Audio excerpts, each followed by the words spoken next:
नमस्कार दोस्तों, मैं आपका अपने चैनल एचपीएस स्टडीज़ में स्वागत करता हूं। इस वीडियो में आपके लिए 26 अप्रैल 2022 का करंट अफेयर लेकर आ गया हूं, जिसमें हम बात करेंगे स्टैटिक जीके और रिलेटेड करंट अफेयर के रिवीजन की। अगर आप इस चैनल पर पहली बार आए हो तो आपसे अनुरोध है, चैनल को सब्सक्राइब कर लीजिएगा। वीडियो अच्छी लगे तो वीडियो लाइक करके ज़रूर जाइएगा। लास्ट में आपके लिए क्विज़ रखा है, उस क्विज़ को ज़रूर सॉल्व कीजिएगा।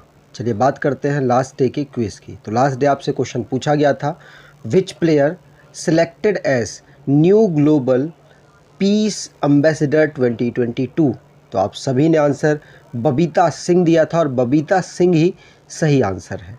आज के पहले क्वेश्चन की बात करें तो आज का पहला क्वेश्चन है, Kongjom day was observed in which state at the Kongjom war memorial complex. तो कोंगजोम वॉर मेमोरियल कॉम्प्लेक्स किस राज्य में है ये भी बता। अगर आपको होगा तो आंसर दे देंगे, अगर नहीं पता होगा तो आपको ये बताना है कोंगजोम डे किस राज्य में, किस स्टेट में मनाया जाता है। तो आंसर यहाँ पर हो जाएगा ये मणिपुर में। ये जो डे है ये मणिपुर में सेलिब्रेट ऑब्जर्व किया जाता है। क्यों किया जाता है? क्योंकि ब्रिटिश से जो मणिपुर के निवासी थे, जो कि जिनका नाम है वैलिएंट सन्स, इन लोगों ने बैटल ऑफ कोंगजोम किया था 1891 में, एंग्लो मणिपुर वॉर जिसको कहते हैं, मणिपुर के इंडिपेंडेंस के लिए। तो इसीलिए इस डे को मणिपुर में सेलिब्रेट किया जाता है, जो कि कोंगजोम वॉर मेमोरियल में सेलिब्रेट होता है। ठीक है, मणिपुर की यहाँ पर बात हुई है तो मणिपुर को स्टेट का दर्जा 1972 में दिया गया था। कैपिटल इम्फाल है, डिस्ट्रिक्ट 16 है, गवर्नर ला गणेशन है, chief minister N Biren Singh है, लेजिस्लेचर यूनिकैमरल है जहाँ की असेंबली में 60 सीट्स, राज्यसभा में 1 सीट, लोकसभा में 2 सीट्स आती हैं। यहाँ के नेशनल पार्क की बात करें तो केबुल लामजाओ नेशनल पार्क यहाँ का नेशनल पार्क है। मणिपुर को अगर हम देखें तो एक इसकी इंटरनेशनल बाउंड्री लगती है और इंटरनल बाउंड्री 3 स्टेट्स के साथ ये लगाता है, मिज़ोरम, असम और नागालैंड। अगले क्वेश्चन की बात करें, who to acquire Twitter in $44 billion 2022। तो 2022 में ट्विटर को $44 बिलियन में किसने मतलब ख़रीद लिया है, किसने एक्वायर कर लिया है? तो आंसर यहाँ पर हो जाएगा, आप जानते हैं दुनिया के रिचेस्ट पर्सन जिनका नाम है इलॉन मस्क। इलॉन मस्क ने $44 बिलियन में ट्विटर को एक्वायर कर लिया है। तो सी ऑप्शन यहाँ पर बिल्कुल सही हो जाएगा। दुनिया के रिचेस्ट पर्सन, जो काफ़ी ज़्यादा मतलब आप न्यूज़ सुन रहे होंगे, ट्विटर के पर्सन ट्विटर के मेंबर बनेंगे, ट्विटर के इस चीज़ में पार्टिसिपेट करेंगे, उस चीज़ में पार्टिसिपेट करेंगे। अब फाइनली ये हो चुका है कि इलॉन मस्क दुनिया के रिचेस्ट पर्सन, जो कि ट्विटर को अब खरीद चुके हैं, खरीद लेंगे $44 बिलियन में। बात करें ट्विटर की तो इसके फाउंडर है जैक डॉर्सी, और भी लोग हैं लेकिन फेमस यही है जैक डॉर्सी। सीईओ इस समय पर पराग अग्रवाल है, जो कि भारत से बिलोंग करते हैं। ट्विटर को 2006 में फाउंड किया गया था। अगर आप स्टैटिक जीके की ई बुक परचेज़ करना चाहते हैं तो आप इस ई बुक को परचेज़ कर सकते हैं। 69 रुपीज़ में आपको ये ई बुक प्रोवाइड कराई जा रही है। ऑलमोस्ट सारे टॉपिक आपको यहाँ पर कवर किए गए हैं। डिस्क्रिप्शन बॉक्स में लिंक है, वहाँ से आप इसे परचेज़ कर पाएंगे। अगले क्वेश्चन की बात करें, which country president gets John F Kennedy award. तो जॉन एफ कैनेडी अवार्ड पहली बार हुआ है कि 5 पर्सन्स को दिया गया। चलिए अच्छी बात है, लेकिन ये किस फील्ड में दिया जाता है? तो अपने यहाँ पर या फिर दुनिया के किसी और देश में जो डेमोक्रेसी है उसको बचाने के लिए जो पर्सन बेहतरीन काम करता है उसको ये अवार्ड मिलता है। तो जॉन एफ कैनेडी अवार्ड किस प्रेसिडेंट को दिया गया? तो अभी यूक्रेन के प्रेसिडेंट ज़ेलेंस्की को, यूक्रेन के जो प्रेसिडेंट हैं उनको दिया गया। इनके अलावा 5 पर्सन्स हैं जिनको ये अवार्ड मिला, लेकिन यही सबसे इम्पॉर्टेंट पर्सन है जो आपको ध्यान रखना है, आपसे एग्ज़ाम में पूछा जा सकता है। ठीक है, चलिए यहाँ पर John F Kennedy library foundation के द्वारा पहली बार ऐसा हुआ है कि जॉन एफ कैनेडी में 5 इंडिविजुअल्स को 5 इंडिविजुअल्स को अवार्ड दिया गया। ये जो अवार्ड है ये यूएसए में दिया जाता है। आपको बता दूं यूक्रेन के जो प्रेसिडेंट हैं व्लादिमीर जेलेंस्की जिनको ये अवार्ड मिला है, और बाकी 4 नाम और हैं, आप देख सकते हैं। इम्पॉर्टेंट इतने ज़्यादा नहीं है, लेकिन पहला नाम आपके लिए इम्पॉर्टेंट हो जाता है। रिसेंटली में जो भी अवार्ड्स दिए गए उनको रिवाइज कर लेते हैं। पहला क्वेश्चन पढ़ लिया। दूसरा है एनएमडीसी को PRSI अवार्ड रिसेंटली में दिया गया। इंडिया अमेरिका की विवेक हॉल हैं जिनको 6th एंटरप्रेन्योर लीडरशिप अवार्ड के लिए सिलेक्ट किया गया है। AIMA ने सुजीत सरकार को डायरेक्टर ऑफ द ईयर का अवार्ड सम्मानित किया। उड़ान स्कीम को PM award for excellence in public administration award मिला। फाल्गुनी नायर को एंटरप्रेन्योर ऑफ द ईयर से सम्मानित किया गया। PM मोदी को पहला लता दीनानाथ मंगेशकर अवार्ड दिया गया। असम के पोएट हैं जिनका नाम है नीलमणि फुकन, 56 नंबर का इनको ज्ञानपीठ अवार्ड मिला। 57 नंबर का कोंकणी भाषा के दामोदर मौजो को अवार्ड मिला है। अगले क्वेश्चन की बात करें, world intellectual property day 2022 observed on, तो आंसर यहाँ पर हो जाएगा वर्ल्ड इंटेलेक्चुअल प्रॉपर्टी जो अवार्ड है जो डे है, इसको 26 अप्रैल को हम हर साल सेलिब्रेट करते हैं, ऑब्ज़र्व करते हैं। आपको ध्यान रखना है 26 अप्रैल को हम वर्ल्ड इंटेलेक्चुअल प्रॉपर्टी सेलिब्रेट या ऑब्ज़र्व करते हैं। इसको वर्ल्ड इंटेलेक्चुअल प्रॉपर्टी ऑर्गेनाइजेशन के द्वारा ऑब्ज़र्व किया जाता है।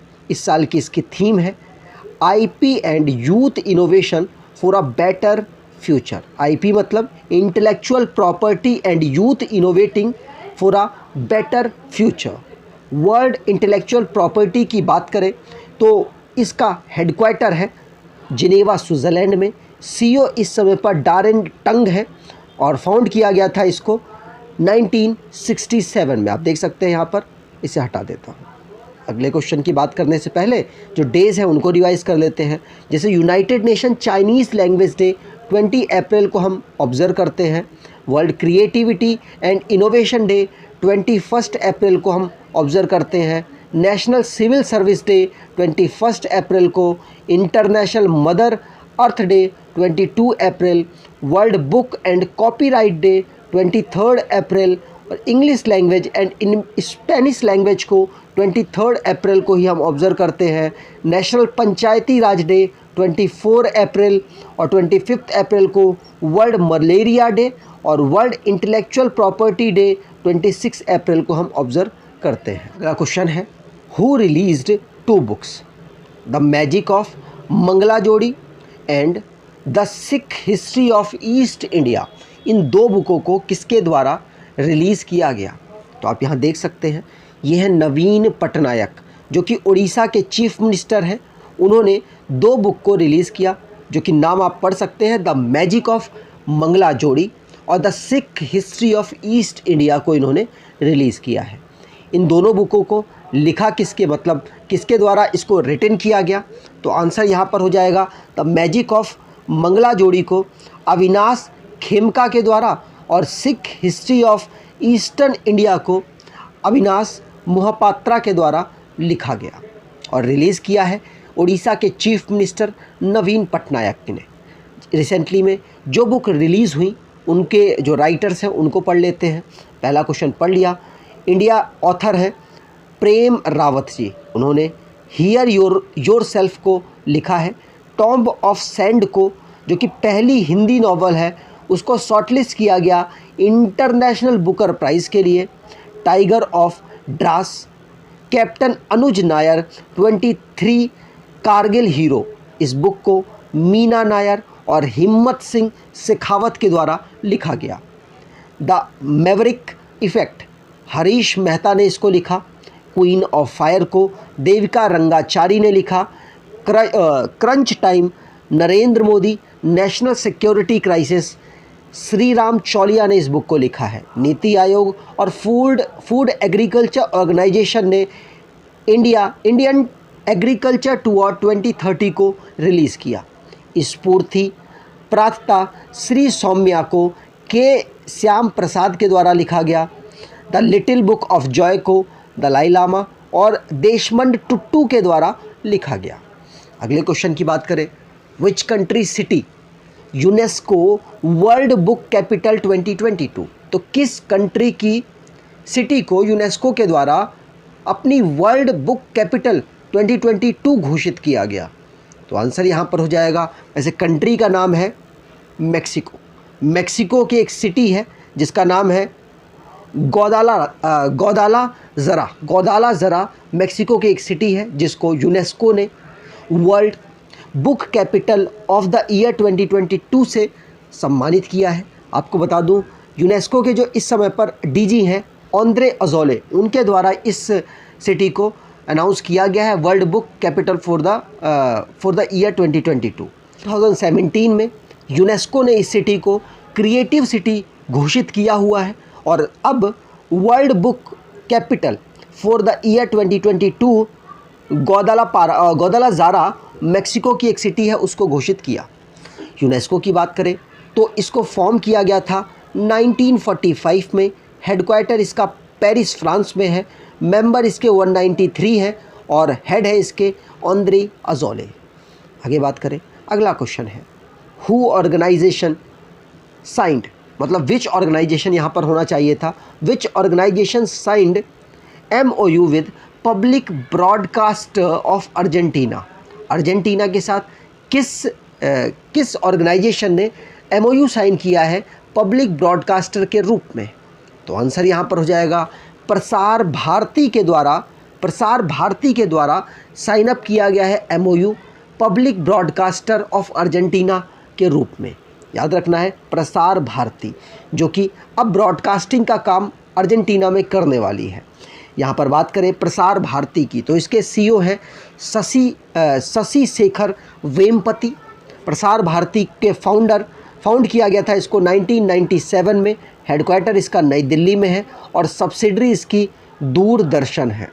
आगे बात करें, Serbia open title who defeated Novak जोकोविच जो कि बहुत बेहतरीन प्लेयर हैं, बहुत सारे ग्रैंड स्लैम्स जीत चुके हैं, उनको किसने हरा दिया है सर्बिया ओपन टाइटल में, और ये जो सर्बिया ओपन टाइटल है इसको जीत लिया है? तो आंसर यहाँ पर हो जाएगा, इनका नाम है ऑन्द्रे रुबेलदेव ने नोवाक जोकोविच को हरा दिया है और हराने के बाद अब सर्बिया ओपन जो टाइटल है उसको जीत लिया और इस टाइटल को जीतने के साथ राफेल नडाल के बराबर इन टाइटल्स को जीतने वाले वो पर्सन बन चुके हैं। याद रखिएगा, जो ऑन्द्रे रुबलेव है जो कि रशिया से बिलोंग करते हैं, नोवाक जोकोविच हैं जो कि सर्बिया से बिलोंग करते हैं, टेनिस के नंबर 1 प्लेयर हैं, राफेल नडाल स्पेन से बिलोंग करते हैं। अगले क्वेश्चन की बात करें, विच सिटी वॉन कोविड-19 recovery innovation award in smart cities award 2022? तो 2022 में स्मार्ट सिटीज़ अवार्ड दिए गए अलग अलग कैटेगरीज़ में, लेकिन मोस्ट इम्पॉर्टेंट मुझे ये लग रहा है इसलिए मैं आपको ये पढ़ा रहा हूँ। तो कौन सी सिटी को कोविड-19 रिकवरी इनोवेशन अवार्ड मिला है स्मार्ट सिटीज़ अवार्ड 2022 में? तो आंसर यहाँ पर हो जाएगा, ये मिला है जबलपुर को। जबलपुर मध्य प्रदेश की एक सिटी है, आपको ध्यान रखना है। तो 2015 से smart cities India India expo हो रहा है जो कि एशिया का लार्जेस्ट एक्सपो है और इसको 2015 से किया जा रहा है। अलग अलग कैटेगरीज़ में अवार्ड भी डिस्ट्रीब्यूट किए जाते हैं अलग अलग सिटीज़ को, जैसे कि कुछ यहाँ पर लिखे हुए हैं। बेस्ट ग्रीन बिल्डिंग प्रोजेक्ट के लिए फरीदाबाद को चुना गया, बेस्ट काम किया है इन्होंने यहाँ पर। बेस्ट हेल्थ केयर की बात करें तो भोपाल को चुना गया। बेस्ट स्टार्टअप इनिशिएटिव की बात करें तो भोपाल इसमें टॉप पर है। बेस्ट वाटर मैनेजमेंट की बात करें तो सोलिनास एक प्राइवेट लिमिटेड है उसको चुना गया है। सिटी इनोवेशन के लिए उज्जैन को चुना गया है, कोविड-19 के लिए जबलपुर को, डिजिटल सिटी के लिए कोलकाता को चुना गया है और गवर्नेंस एंड इकोनॉमी के लिए पिपरी चिंदावड़ को चुना गया है जो कि एक तरीके की लिमिटेड कंपनी है। पब्लिक प्राइवेट पार्टनरशिप ये भी इम्पॉर्टेंट है, इस इंदौर की सिटी को चुना गया है। सेफ सिटी देहरादून को चुना गया है। स्मार्ट एनर्जी प्रोजेक्ट जबलपुर को, स्मार्ट पार्किंग इनिशिएटिव इंदौर को, और स्मार्ट अर्बन मोबिलाइजेशन सिलवासा को चुना यहाँ पर गया है। Smart waste disposal and clean city को कोलकाता यहाँ पे चुनी गई। Smart city of the year Ujjain, best city leader of the year चुना गया है आमिर खान, जो कि एक तरीके अथर आमिर खान है, IAS ऑफिसर है ये। ठीक है, चलिए आगे बात करें आज के क्विज़ की। Which state is first state in India to launch a bus service with a totally digital ticketing service? तो आपको कमेंट बॉक्स में डिटेल में आंसर देना है। अगर आपको ये वीडियो अच्छी लगी है तो आपसे अनुरोध है वीडियो को लाइक कर दीजिएगा, चैनल को सब्सक्राइब कर लीजिएगा और एटलीस्ट अपने कुछ दोस्तों तक वीडियो को शेयर ज़रूर कीजिएगा। धन्यवाद।